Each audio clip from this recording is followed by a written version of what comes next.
저는 눈물 흘리는 것도 약간은 좀 안타까웠어요. 왜요? 뭐가 안타까웠냐면 정치인, 정치 지도자가 되겠다는 분, 대통령이 되겠다는 분 이런 분은요 역할이 국민의 눈물을 닦아주는 거지 본인이 눈물을 흘리는 게 아니에요. 어렵고 힘든 외웠다 써먹어야 되겠다. 네. 멋있는 말인데. 소상공인들 손 붙잡고 눈물을 흘리고 그 소상공인들이 흘리는 눈물을 닦아주는 게 정치인이 할 일인데 여러분 힘드시죠? 제가 해결해드릴게요. 그렇죠. 이렇게 해야 된다는 거구나. 남에 대해서 근데 아까 흘려야 돼요. 제가 얘기한 것처럼 그 오디언스가 중요하다니까요. 제가 내 말 좀 더. 예.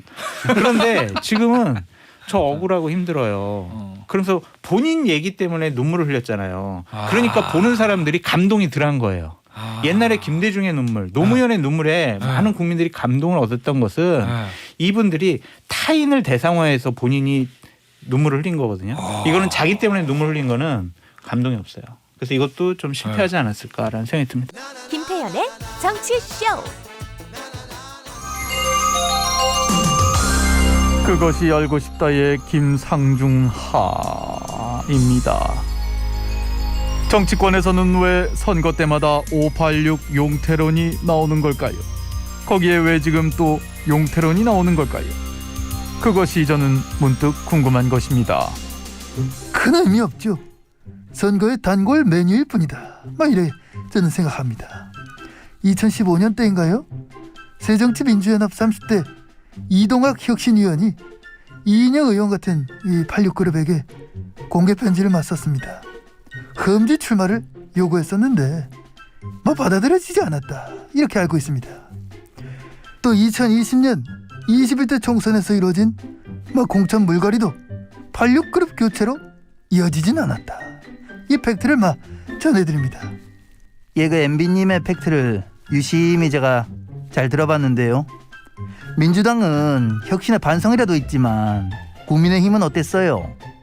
윤핵관이 30대 당대표를 패싱시켰잖아요. 그건 정치 기득권 아닙니까? 평화! 윤태권 실장은 활동만 보면 30대이고요. 장성철 교수님, 김상일 특보님도 586이죠?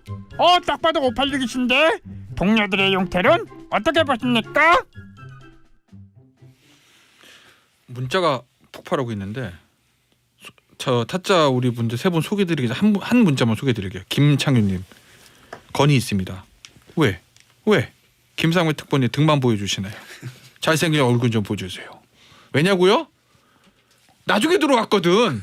그죠? 네, 우리 근데 우리 김태현 변호사님이 저희 앵커님이 훨씬 잘생겼기 때문에 괜찮아요. 김상일 특보님은 사실이기 때문에. 네. 김상일 특보님은 등이 잘생겼어요. 등이요? 네. 우리 윤태곤 실장하고 우리 장성철 교수가 왜 터줏대감 원래 먼저 들어와서 좋은 자리를 선점하고 있었다.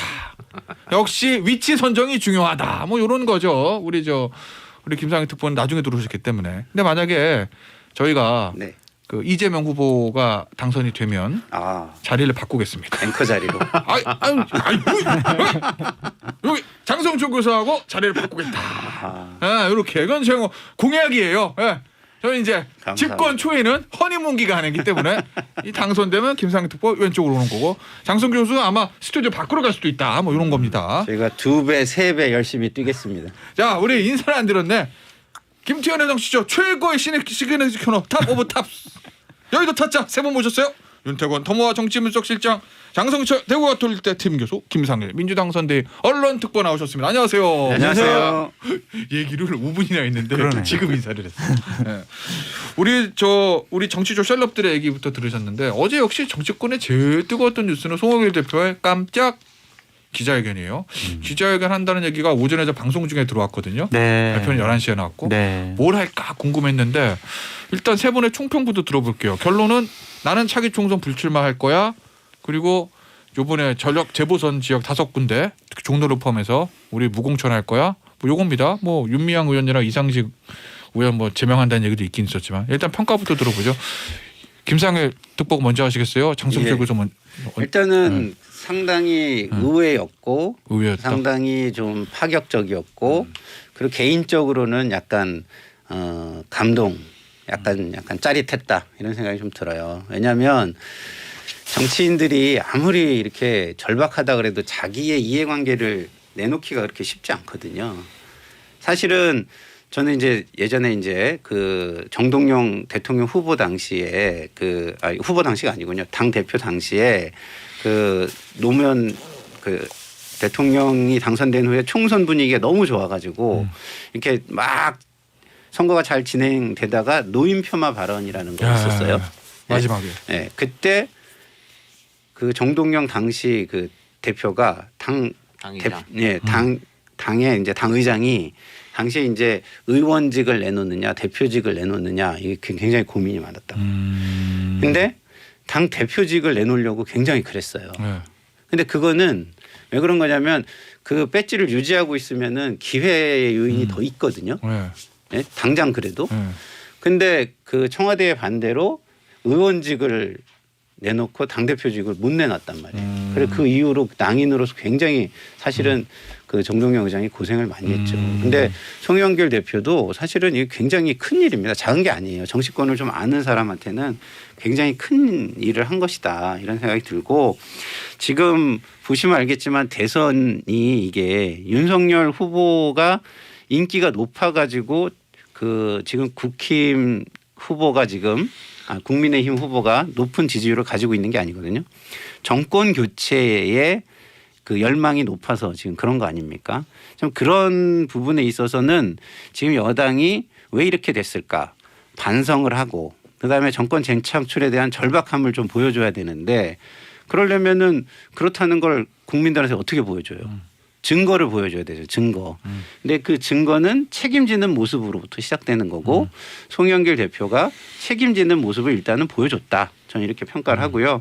이것이 전체적으로 민주당의 변화되는 모습으로 이어진다면 상당히 큰 반향을 가져올 수 있다. 이렇게 봅니다. 자, 장성철 저는 효과를 따지기 전에 그러한 송영길 대표의 고뇌에 찬 결단은 인정받을 만하다. 국민의힘이 얘기하는 것처럼 폄하해서는 안 된다라는 생각이 듭니다. 정치인이요.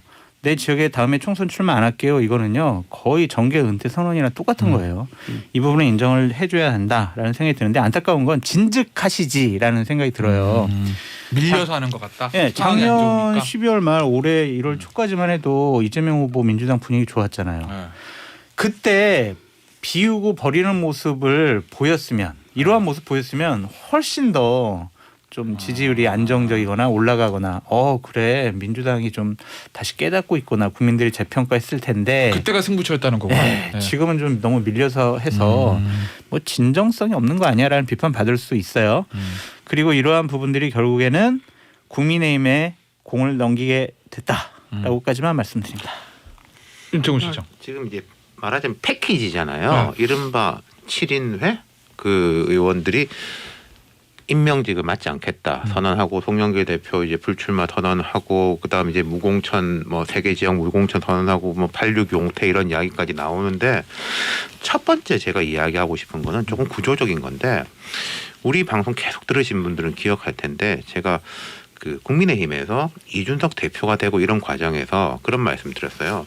재건축을 하는 거는 그렇게 어렵지 않다. 철거를 하는 게 정말 어렵다. 근데 국민의힘은 선거를 4번 지면서 철거가 돼버렸어.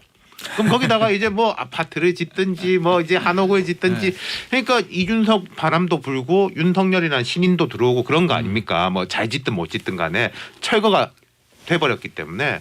근데 민주당은 그때 제가 말씀드린 게 너무 건물이 빡빡하다. 국회의원 180명, 뭐 청와대, 그다음 뭐 시도지사 뭐 다 빡빡해가지고 여기를 솎아내기가 되게 어렵다. 그게 앞으로 두고 문제일 거다라고 말씀드렸는데 그게 쌓이고 쌓인 게 저는 여기까지 왔다라고 봐요. 근데 그 말씀처럼 이 구조적인 문제도 조금 더 하나 들어가 보자면은 장성철 교수 말씀에 동의하는 게 좀 빨랐으면. 김대중 전 대통령이 대선 나갔을 때 권노갑, 남궁진, 이은평 그 당시에 동교동 측근들이 우리는 임명직 맞지 않겠습니다. 그게 사실 첫 번째 이런 트렌드예요. 그때가 분위기 좋을 때 그러니까 힘을 쫙 받았단 말이에요. 그리고 문재인 대통령 대선 때도 이른바 삼철. 그때도 분위기 좋을 때 해가지고 힘을 쫙 받았단 말인 거죠. 그러니까 좀 윤석열 후보가 되게 안 좋았을 때 그때 이런 식으로 하면 훨씬 더 효과가 있었을 건데 라는 아쉬움이 있고 뭐 하나 더 제가 지적하자면요. 지금 저는 그렇게 효과가 클까 싶은 게 물러나는 거 좋습니다. 그럼 어떻게 채울까인 거잖아요. 네, 채울까?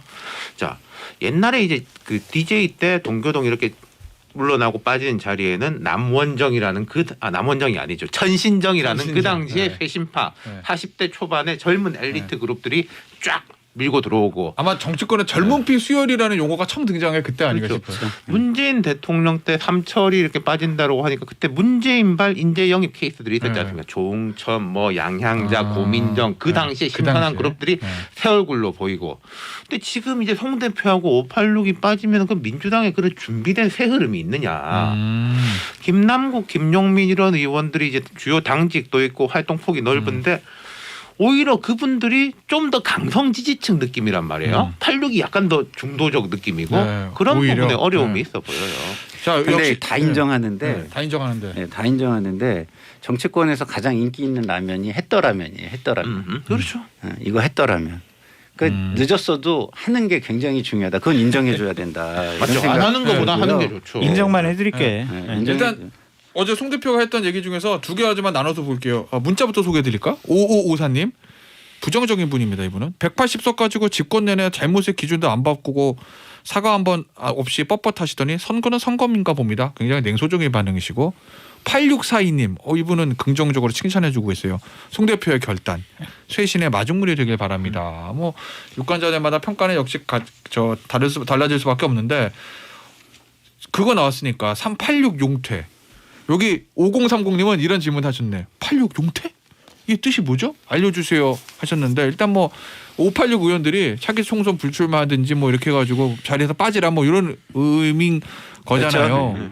야, 자 일단은 그거 이게 송 대표 혼자만으로 끝나는 거예요? 아니면은 예전에 뭐 말씀하셨던 뭐 삼철 또는 뭐 동교동계처럼 집단이 빠지는 거예요? 사실 의미가 있으려면 586도 쭉쭉 나와가지고 저희가 다 내려놓겠습니다. 차기 정부에 어떤 영화도 누리지 않고 총선도 불출마하고 지방선거도 불출 뭐 이래야 되는 건데 거기까지 가요? 아니면은 지금 저 누구야 송영길 대표 혼자 우상호 의원도 있지만 우상호 끝나는 거예요? 의원은 뭐 지난번에 이미 그랬던 거고. 이미 선언을 했던 것이고요. 근데 이거 위기 관리 민주당에서 잘해야 돼요. 이게 송영길 대표가 독단적으로 발표를 했다라고 보도가 계속 나오고 있잖아요. 그러니까 예를 들면은 586 분들이 뭐야 너 혼자 사퇴하지 왜 우리까지 물고 들어가라고 반발할 수가 있고 민주당 최고위원들은 아니 세 곳의 무공천 우리랑 상의도 하지 않았잖아. 이거 최고위원 열어가지고 우리 이거 다시 논의해야 돼라고 하면은 이렇게 고뇌 찬 결단을 했지만 그렇게 내부 분란으로 옮겨지면은 이거는 더 큰 악수죠. 그래서 제가 그렇죠. 김상일 특보님께 건의를 드립니다. 가서 내부 수습 잘하시라 하고 말씀드려요. 제가 수습할 건 아닌데 네. 근데 이게 당의 분위기가 뭐 그렇게까지 번질지는 좀 저는 잘 모르겠어요. 제가 이제 이 당에 이제 당비를 내기 시작한 지 거의 이제 한 19년 정도 되는데요. 그 동안 보면은 쌓여 있는 게 있어요. 사실상 이제 586 선배들이 후배들의 길을 굉장히 막고 있다. 이런 불만이 당원들 사이에서 새롭게 정치를 하고 싶어하는 후배들 사이에서 오랫동안 쌓여져 있었던 거는 사실이다. 그래서 그런 기류가 있기 때문에 그런 식으로 이제 586 선배들이 뭐 저도 뭐 어떻게 보면 586 막내일 수도 있는데 그 선배들이 그렇게 대놓고 반발하기는 그렇게 쉬운 구조는 저는 아니라고 봐요. 그러니까 그런데다가 네. 국민들도 사실은 일정 부분 바라는 거고요. 그리고 아까 이제 우리 윤태곤 실장께서 잘 말씀을 해주셨는데 너무 여기가 정체가 돼 있으니까 지금은 정당 중에서 평균 나이가 가장 높은 사실 진보가 변화가 아이콘인데 예? 평균 나이가 제일 높다는 거는 좀 말이 안 되잖아요. 예. 그러니까 반발은 없을 수 있어도 송영길 대표를 따라서 예를 들면 뭐 이인영 통일부 장관이 저 장관하고 대통령 퇴임과 함께 정기 은퇴하겠습니다. 예를 들면 뭐 임종석 전 실장이 저도 안 나갈 건데요. 뭐 우현식 전 원내대표가 저도 안 할 거예요. 이렇게 나와야죠. 2차, 3차, 4차 나와야죠. 연결이 될 수 있는 거냐 아니면 송 대표 뭐 자기가 우리 보수도 아니고 왜 혼자 저래? 왜 그러고 조용히 있을 거냐 그게 궁금해서. 그 분위기는 그런 분위기가 형성이 많이 주변에 되어 있기 때문에 본인들의 결단인 건데 네. 쉬운 일이 아니에요. 이게 쉬운 일이 네? 아니긴 쉬운 하죠. 일이 아니기 때문에 그냥 실업자 선언하는 건데. 그렇죠. 그렇게 해준다면 정말 굉장히 큰 어떤 분위기의 반전 이런 것도 있을 수 있다라고 기대가 되죠. 하나만 더 김남국 의원이 아침에 다른 방송에서 그런 이야기를 하던데 이제 진행자가 물어봤어요. 분위기가 어떠냐? 단톡방에 없는데요. 라고 이야기하더라고요. 분위기가 쉬운 일이 아니에요. 반응이 없다. 방에서 뭐 나도 뭐 할게라는 이런 게 이제 그 두 가지라고 봐요. 서로 이렇게 조금 눈치 보고 있는 게 있겠죠, 사실은. 그게 첫 번째, 그 김남국 의원이 그대로 전달한 게 첫 번째고 두 번째는 압박일 것이다. 김남국 의원의 선배들 뭐 합니까? 송 대표 저러셨는데 날아가야 되는 거 아니에요? 라는 압박도 있을 것이다. 그 두 가지 다가 있을 것 같아요. 본인은 뭐 한대요? 그럼? 본인은 초선이고 30대인데 이제 그렇구나. 주역이 돼야죠, 주역. 어제 이제 입각 안 하겠다 그랬으니까 본인은 알겠습니다. 근데 아까 어느 청취자분이 그 문자로 보내주신 거를 제가 잠깐 봤는데 사실은 이게 선거 때니까 이런 거잖아요. 그거 맞아요. 인정해야 돼요, 우리가. 근데 정치권은요 선거 때 일을 벌려야 돼요. 그리고 지금 송영길 대표가 이렇게 선거 때에 일 벌린 거 잘한 겁니다. 왜냐하면 이때라도 안 하면은 평시엔 더 안 그렇죠. 하니까. 네. 선거 때가 유일하게 국민들을 평가자로 모시는 때예요. 평가자들한테 평가를 받기 위해서 잘 네. 보이는 때이기 때문에 이때 요구도 국민들도 좀 세게 해주셔야 되고 송영길 대표도 좋은 시기에 잘 지금 추진하고 있다. 저는 이렇게 봅니다. 하나만 더 여쭤볼게요. 종로 있잖아요. 종로 공천. 뭐 다른 곳이야 민주당에서 원인을 제공한 곳이니까 뭐 구공천 하겠습니다. 그럴 수도 있는데 종로는 사실 잘못한 것도 없고 이낙연 후보가 그냥 이제 사퇴한 거잖아요. 뭐 귀책 사유라고 보긴 좀 그렇고. 그 종로의 상징적성을 봤을 때 종로 무공천까지 한 이유는 뭐예요?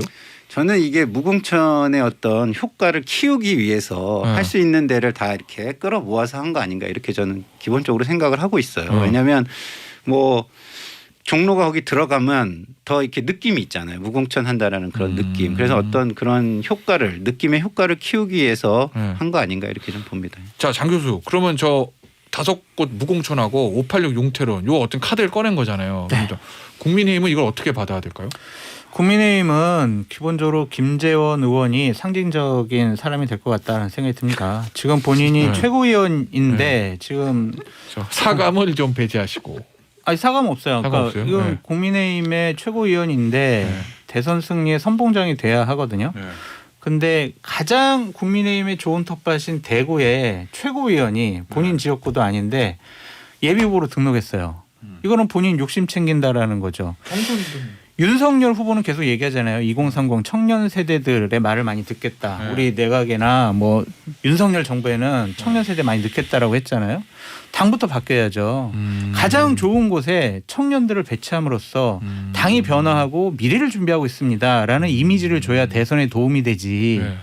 중진 의원이 그렇게 가는 것이 맞느냐. 그래서 아까 제가 공이 국민의힘에 넘어갔다라는 이유가 뭐냐면 종로라든지 서초라든지 대구라든지 이렇게 서초 대구 이렇게 좋은 지역 같은 경우엔 국민의힘이 미래를 준비해야 된다라고 말씀을 드리고 싶습니다. 그러니까 이런 면이 사람을 떠나가지고 대구가 뜨거운 감자다. 이건 맞는 거죠. 무슨 말씀이냐면은 안성이라든지 청주 상당은 그냥 조용하고 쉬운 선거가 될 것 같아요. 그리고 국민의힘 후보도 경선하면 거의 딱 될 만한 사람 그 각각 한 명 있어요. 전직 의원들. 있죠. 그분들로 그냥 큰 이슈 없이 가는 이제 선거인 거고 서초갑도 그냥 뭐 무난하게 경선을 한다면은 뭐 전직 구청장이라든지 아니면 뭐 바깥에 경제 쪽 뭐 이런 인물 그리고 종로 정도는 뭐 윤석열 후보하고 저 누구냐 이준석 대표 간의 이 협의를 통해 가지고 좀 상징적 인물을 한다면 대구가 한 20명 나섰다면서요 지금 10명 지금 10명? 예비후보 등록. 뭐 예비후보 등록 10명에다가 뭐 한 20명 이러던데 최근에 또 홍준표 전 후보하고 사달이 난 것도 잠시 쉬었다가 3부에서 다시 돌아오겠습니다. 김태현의 정치쇼 수요일 3부 여의도 타짜 할 건데요. 원래 이제 가끔 그런 생각도 들어. 우리 여의도 타짜 이 광고 나갈 때 하는 얘기들 있잖아요. 네. 백브리핑. 요게 진짜인데 야, 정 PD 밖에서 궁금해 죽는다 정말. 요걸 들려드려야 되는데 요거 또 감옥 들려줄 수 가요. 없는 내용들이 많아가지고. 감옥 가 감옥. 알겠습니다. 그러면 요 얘기 나온 김에 그 얘기 먼저 해보죠. 3부에 준비된 주제들 중에서 우리 2부에서 그 얘기하다 말았잖아요. 종로 무공천부터 요걸 이제 국힘이 어떻게 받아들여야 되는지라는 거. 재보선에 임하는 국힘의 공천 전략. 왜냐하면 5곳 무공천이면은 그냥 막대기 꼽아도 된다는 거거든요. 산술적으로 기계적으로 물리적으로 그렇잖아요. 그렇다고 해서 아무나 공천할 수 있는 것도 선거가 아니고. 딜레마인 게요. 이때만 그런 게 아니라 항상 이제 뭐 당내 민주주의 하면 경선해야 된다. 근데 항상 이제 새로운 공천해야 된다라고 하면 사실상 전략 공천을 해야 새로운 뭐 젊은 피가 되든지 하는 거죠. 항상 이게 딜레마인데 제 생각에는 국민의힘 입장에서 지금은 후보가 제일 셀 때 아닙니까? 그러니까 누군가를 이미지만 괜찮다면 괜찮은 사람이라면은 전략적으로 하더라도 과연 큰 반발이 있겠냐. 맞아요. 근데 이제 측근이다 이런 사람 나오면 안 되는 그래서 거죠. 뭐 김재원 저 지도부니까 김재원 전 그런 건 최고위원이 희생을 해야죠. 양보를 하고. 그럼 대구 같은데도 대구나 서초가 속된 말로 그렇죠. 국민의힘이 아주 유리한 그 지역도 후보가 선거 컨셉에 맞춰서 전략 분천하는 게 맞다고 보시는 거예요? 그러니까 경선이 2020년도에요. 네. 김용호 공관위원장이 어떤 일을 했냐면 아니고? 청년 벨트 해가지고 FM 퓨처 메이커라고 해서 청년들을 12곳에다가 공천을 하겠다고 발표를 했어요. 될 때 주지 중. 근데 아니, 2016년에 그 12곳이 다 민주당이 다 자기네 그러니까. 의석을 가져간 곳이거든요.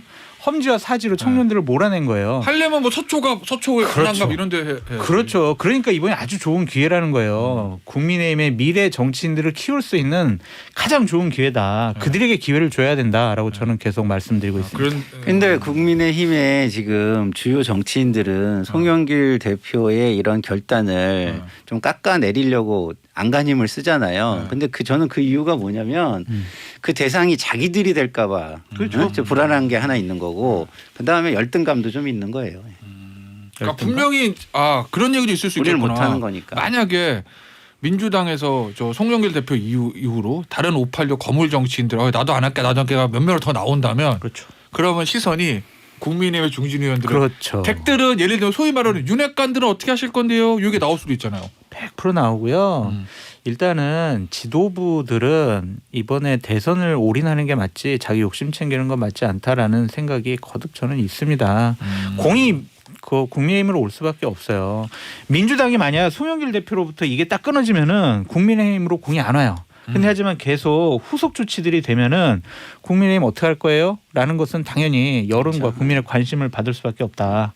국민의힘의 선택이 주목이 된다. 가장 상징적인 분은 김재원 최고위원님이다. 라고 말씀드립니다.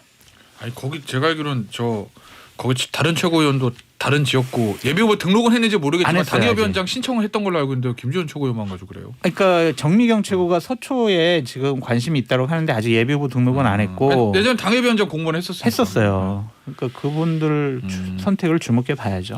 알겠습니다. 어떤 취지로 우리 장성철 교수가 얘기하는지는 뭐 제가 이해를 했습니다. 네. 자 다음 주는 요거예요. 역시 민주당 얘기 한 번 더 하고 다시 이제 국민의힘 얘기해 볼게요. 이재명 후보. 요새 이재명 후보를 보면 사과하고 반성하고 뭐 눈물 흘리고 이게 지난 주말부터 계속 이어지는 거거든요. 네. 이건 어떤 배경에서 나온 걸까요? 일종의 선거 전략이에요, 이것도? 아니 이제 저는 그렇다고 봐요. 이게 청중이 누구냐를 좀 봐야 되는데 대부분 이제 현장에 가면 청중은 지지자들이잖아요. 그러다 보니까 좀 감정이 좀 이렇게 뭐 앞서기도 하고 아니면 그분들한테 소구하는 방식이 이런 게 효과적일 수도 있어요. 근데 이게 방송용으로 이제 나오면 좀 약간 뭐랄까 이게 좀 약간 다른 세계처럼 이렇게 보일 수 있는 이런 우려가 있는 거죠. 그래서 참 저게 좀 딜레마인 것 같아요. 그래서 방송으로 나온다는 걸 감안하면 좀 줄이셔야 되지 않을까 좀 개인적으로 그렇게 생각을 현장 하고요. 분위기에서 그렇게 눈물을 흘릴 수도 있겠다. 현장에서는 막 짜릿짜릿하죠. 듣는 사람들은 내가 한 사람한테 더 얘기해야 되겠다. 어서 말을 해. 그거 보셨어요? 짤? 예. 어서 막 옆 사람한테 어서 말을 하고 싶고 예?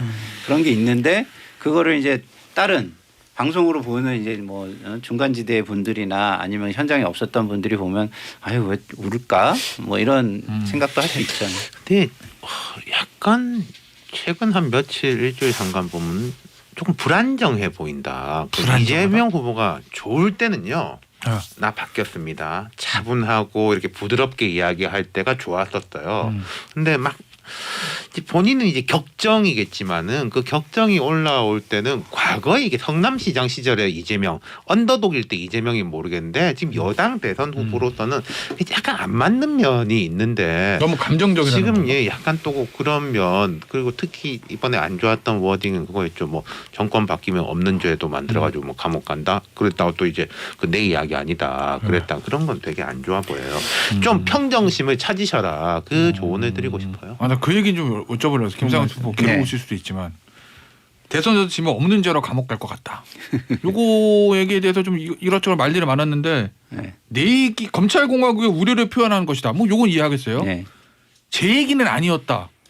누구 얘기인가요? 이게 뭐 일반적인 이야기다라는 건데 거기에 본인도 포함은 되죠. 어. 네, 포함이면 안 된다 이렇게 볼 수는 없는 것 같고요. 네. 추미애 이야기.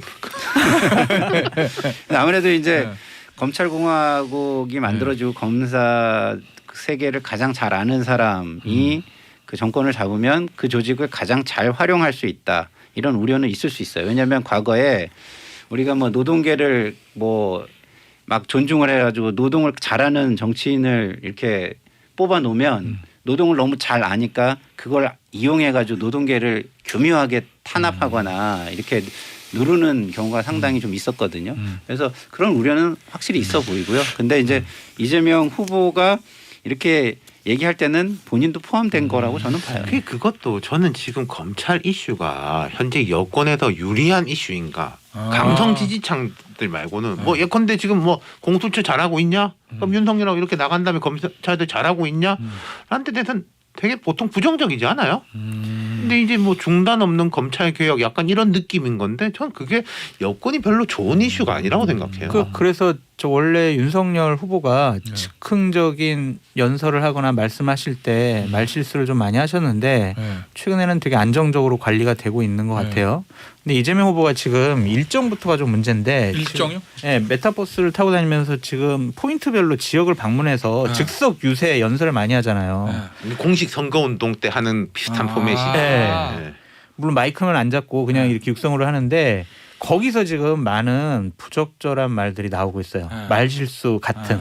그래서 그걸 좀 줄이시는 게 어떤가라는 생각이 들고 저는 눈물 흘리는 것도 약간은 좀 안타까웠어요. 왜요? 뭐가 안타까웠냐면 정치인, 정치 지도자가 되겠다는 분, 대통령이 되겠다는 분 이런 분은요 역할이 국민의 눈물을 닦아주는 거지 본인이 눈물을 흘리는 게 아니에요. 어렵고 힘든 외웠다 써먹어야 되겠다. 네. 멋있는 말인데. 소상공인들 손 붙잡고 눈물을 흘리고 그 소상공인들이 흘리는 눈물을 닦아주는 게 정치인이 할 일인데 여러분 힘드시죠? 제가 해결해 드릴게요. 그렇죠. 이렇게 해야 된다는 거구나. 남에 대해서 근데 아까 흘려야 돼요. 제가 얘기한 것처럼 그 오디언스가 중요하다니까요. 제가 말 좀 더 하고 네. 그런데 지금은 저 억울하고 힘들어요. 그래서 본인 얘기 때문에 눈물을 흘렸잖아요. 그러니까 보는 사람들이 감동이 덜한 거예요. 옛날에 김대중의 눈물, 노무현의 눈물에 많은 국민들이 감동을 얻었던 것은 이분들이 타인을 대상화해서 본인이 눈물을 흘린 거거든요. 이거는 자기 때문에 눈물 흘린 거는 감동이 없어요. 그래서 이것도 좀 실패하지 않았을까라는 생각이 듭니다. 어떻게 보세요? 아니 말씀 아주 구구절절이 맞고요. 근데 제가 이제 좀 약간 이거를 변명을 좀 하는 이유는 하지 마세요. 우리 아니 그러니까 오디언스가 되게 중요하다는 게 예를 들어서 소상공인들 앞에 가면 당연히 그 소상공인들 이야기를 들으면서 눈물을 흘리죠.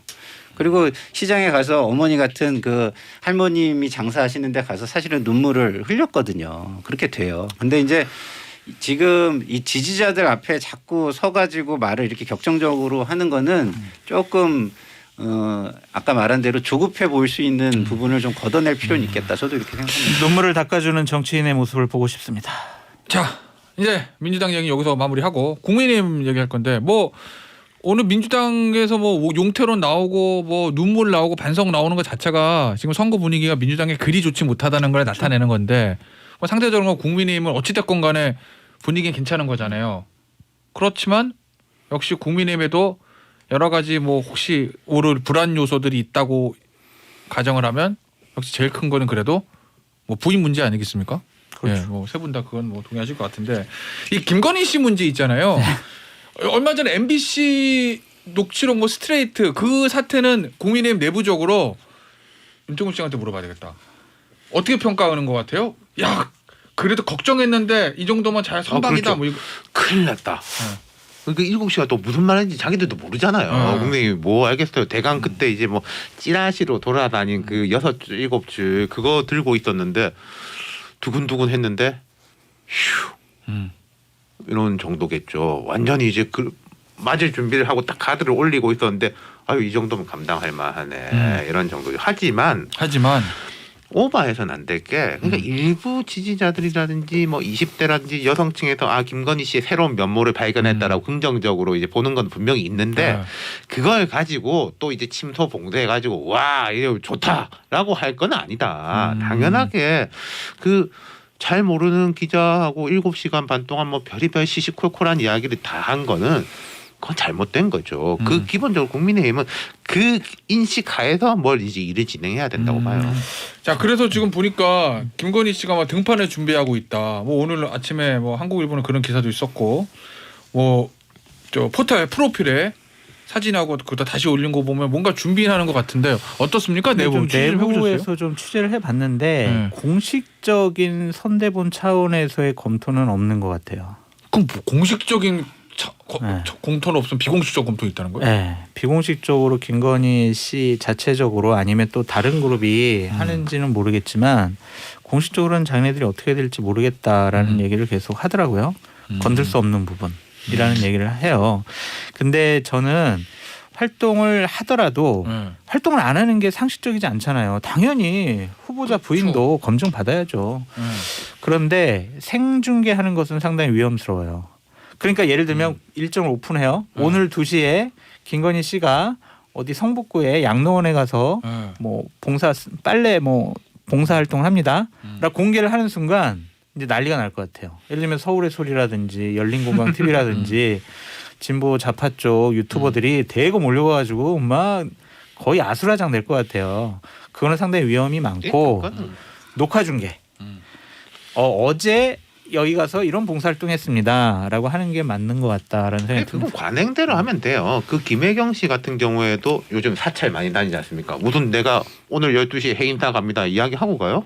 갔다 와가지고 다녀왔습니다라고 그 후보 배우자는 그 정도로 해도 그게 이상한 건 아니니까. 근데 김건희 배우자의 경우는 후보보다도 더 존재감이 있기 때문에 엄청난 취재 관심 집중될 열기가 거야. 지금 있을 수가 있어요. 그렇기 때문에 사실은 김건희 배우자가 나오면 그게 이제 그동안 이제 지금 그 주변에 윤석열 후보 주변에 지뢰들이 굉장히 많이 설치가 되고 있는데 그 지뢰를 밟을 수 있다 이런 생각이 좀 들어요. 지금 김건희 배우자의 문제가 아무 문제가 없는 건 아니거든요. 그렇죠. 분명한 문제가 있죠. 있어요. 무속의 문제도 문제가 있고 대학 강사를 사실은 뭐 이게 뭐 추천이었다고 얘기를 했는데 사실상 공채면은 조민 씨나 뭐 조국 딸 그 조민 씨를 공격하고 이런 것들에 똑같은 거를 자기가 다 하고 있었던 거거든요. 그러면 윤석열 후보가 이거를 그럼 대하는 것도 똑같은 방식으로 대하고 있느냐, 내로남불 아니냐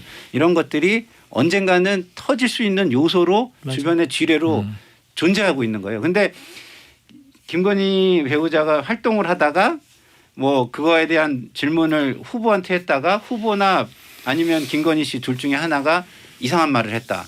그래가지고 지뢰가 터진다. 그러면 그거는 반전이 또 있을 수도 있다. 근데 하루 이틀은 그런 질문 받을 거예요 분명히. 근데 매일매일 할 수는 없잖아요. 그거는 다른 후보 배우자한테 뭐 집안일 그거 어떻게 됐습니까 매일매일 안 묻잖아요. 그런 거니까 글쎄 제가 생각할 때 로키로 나서는 게 적절치 않을까. 로키로 나서긴 나서되 로키로 나선다. 네. 그래서 제가 봉사활동 뭐 이런 것들. 조언을 하나 해줬는데 그냥 다른 말씀 전혀 하지 마시고 딱 2문장만 얘기해라. 뭐요? 죄송합니다. 감사합니다. 뭐 행사가 어떻게 그 말만 해요? 아니 공증에 가서 어디 연설하는 게 아니라 어디 봉사활동 가고 막 기자들이 물어보면 죄송합니다. 감사합니다. 네 감사합니다. 이 얘기만 해라. 네, 마스크도 쓰고 다녀서 좋아. 말 안 하기도. 아니, 이런 게 있어요. 실패한 토목이 없다고 우리가 얘기를 실패한 하거든요. 뭐가 없어요? 토목 사업. 토목. 네. 예를 들어서 뭐 4대강 자전거 길을 만든다 이때 우리 굉장히 우려를 많이 했어요. 인천공항 만들 때 무슨 갯벌 위에다가 무슨 인천공항을 만드냐 우려 많이 했고 강남에 아파트 질 때 무슨 성냥갑 같은 거를 거기다 그렇게 져놓냐 우려 많이 했지만 무언가가 나타나잖아요. 눈앞에 나타나면 사람들은 쓰게 돼 있어. 그거를 쓰려고 해요. 활용하려고 해요. 근데 김건희 씨가 없을 때와 있을 때는 전혀 다르다. 있으면 어떻게든 질문하려고 하고 어떻게든 활용하려고 하고 그러다 보면 자책골이 나올 가능성이 상당히 있기 때문에 그거는 제가 볼 때는 지금 국민의힘으로서는 걸고 싶지 않은 모험 저 이렇게 봐요. 녹취록 같은 경우도 사실은 지금 별거 아니었다 이렇게 말씀하시는 거를 저는 다르게 보거든요. 별게 아니었던 게 아니라 굉장히 불안해서 호들갑을 떨었기 때문에 김이 빠졌다. 그리고 상대의 단점들이 있었기 때문에 상대적으로 이게 덜 보였다. 이렇게 보는 게 맞다고 그러면 봐요. 김건희 씨의 등판을 뭐 언젠가는 하겠죠. 뭐 공식 선거 운동 해야죠. 기간도 안 나올 수는 없을 테니까. 해야죠. 그거를 바라보는 민주당의 전략은 덫을 놓고 조용히 기다리자 이거예요? 지뢰를 깔아놓고 조용히 기다린다. 아니죠. 저희는 저희 오버하면 안 돼요. 네, 저희는 예. 저희는 이제 오늘 뭐 네거티브를 중단하자고 후보가 선언도 했지만 예. 처음부터도 내부적으로는 예.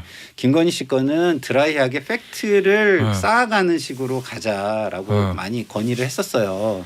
근데 이제 당 일각에서 좀 그 이제 공보 파트에서 좀 그랬던 것 같은데 좀 집중 공격을 좀 한 게 있는데 저는 그게 좀 약간 패착이었다 이렇게 보고요. 놔두면 네. 이렇게 정치는요. 네. 뭐 우리 윤태곤 실장 얘기하잖아요. 너만 믿는다.